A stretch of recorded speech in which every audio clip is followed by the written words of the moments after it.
We're going to start with the stepladder model of group dynamics, based loosely on Maslow's hierarchy of needs. The focus here is on groups and individuals within them.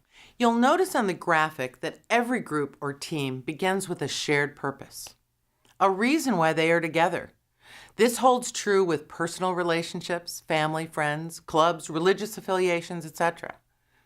There has to be a reason you choose to be in a group. Of course, this is also true at work. And humans are social creatures. No matter how private or reserved we may be, we still want and need others in our lives to live and to work. This is a simple yet powerful model for group and team development, including a sequential series of steps that a group of 2 or more people need to take to be effective together. These steps, when you use them, will help any group become more aligned and more effective. While the steps build on one another and appear to be linear, they are also dynamic. We are often working on more than one step at a time. If something occurs to change the group's dynamic, like a membership change or a conflict or any event that impacts the team significantly, the members need to determine how the changes have impacted them. Ignoring events that change or impact the team is an oversight that will cost the leader and the team time and results. Some of you have heard of Bruce Tuckman's theory of groups as forming, storming, norming, and performing. These are good descriptions of what is taking place within the first 4 steps of the stepladder, but they don't tell the whole story. Let's look at each step one at a time. Safety. The first step for any group is to create safety for every member of the group, with no one left behind. This has to happen at the beginning of any new relationship. We need to know, who am I in this group? Will I be safe? Do I belong here? What influence and voice will I have? This is the beginning of how groups are formed and the entry point for any individual. Those questions must be answered to our satisfaction, or we won't be able to fully contribute. We each need to feel safe physically and emotionally. We need to know the rules of the game, also called the group norms. Once we're secure about belonging and feeling safe, we can move to step 2, which is trust. Trust asks the question, who are you, of the other members of the group? We need to know who we can trust. We need to know how other people think. We ask ourselves, can I count on this person to contribute her or his part? Do I trust that conflicts will be handled well? Once we have trust in our teammates, and that includes the leader, we can begin to form a sense of group identity and synergy. And synergy is about learning who we are as a group. It's the 3rd step on the ladder. How do we identify as a whole? How can we best work together and complement one another's talents, interests, and styles?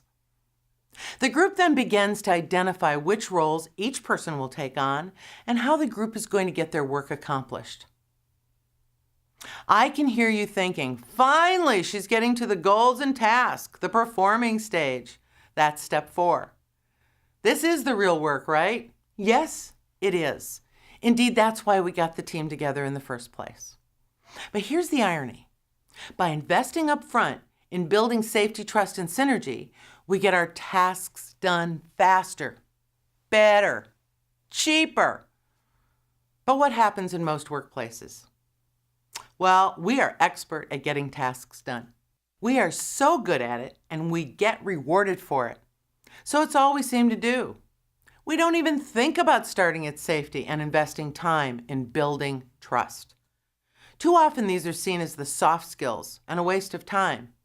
Just do it. Get on with the job. We're not here to play games and make everybody feel happy. Have you heard that before from someone? Or have you said it? The objective is not to build country clubs here. You're right. The goal is building successful teams. When was the last time you saw a miserable team succeed? So here's the wake-up call. When we don't invest in building a strong foundation of excellence in our teams, our house falls down.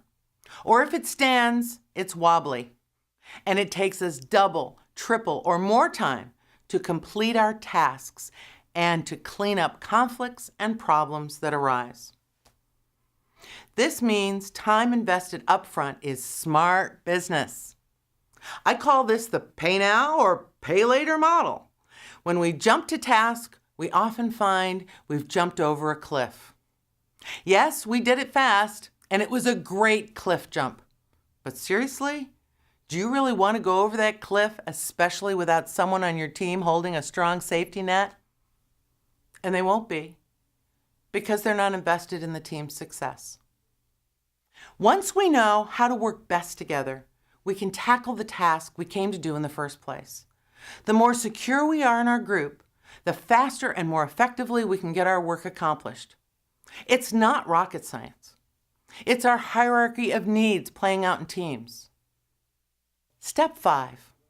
Remember we began with a shared purpose, and the vision step is beyond the immediate goal.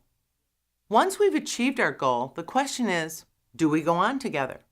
Some teams come to closure at this point because their task has a clear lifespan. Conversely, I've been a member of high-functioning teams that continued for many years, even as membership changed and the purpose evolved. At this step, teams need to revisit why they exist and decide if there is a benefit to staying together. It's important to note the whole team is as low on the ladder as the lowest member. Even if one person is at safety, that means you are not getting the best from the team. I'll give you a personal example many of you can identify with to illustrate the step ladder in action. Say you've just met your life partner, but you don't know it yet. All you know is he or she has caught your interest. Your shared purpose at the beginning may only be to have fun together. When I met my husband George, we didn't say hello in one sentence and then jump to the vision step in the next sentence by asking where should we retire.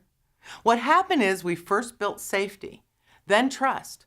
Then we started to see ourselves as a team and even called ourselves the Hewertsons, an identity separate from our individual identities.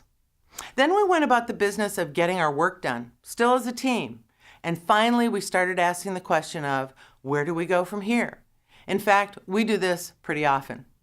We may have conflicts from time to time, but our safety, trust, and shared purpose are so solid in our foundation, we get stronger. We keep achieving our goals and visioning our future together. Our team works for all the reasons we just discussed. Because life happens and change happens, a team needs to stop and rebuild, or at least take stock and check in on the team's health. This process is cyclical and is influenced by people and events both internal and external to the team. Remember I said a while ago that people are messy and groups are messy? As leaders, we have to learn how to get the best from our people and our teams. You will be able to do that if you focus on the upfront work. This work is a task in itself. It's a group maintenance task and must be done to create high-functioning teams. The stepladder is a great model to help guide your efforts. I hope I've convinced you of the importance of creating healthy group dynamics. I've included printable files with many more materials to help you. There are stepladder activities to help you proactively build safety, trust, and synergy, as well as gauge the health of your team. Charles and I have a coaching session coming up soon. He did some stepladder work with his team and wants to discuss the results. I'll see you again soon, and we'll explore team mission, vision, and values.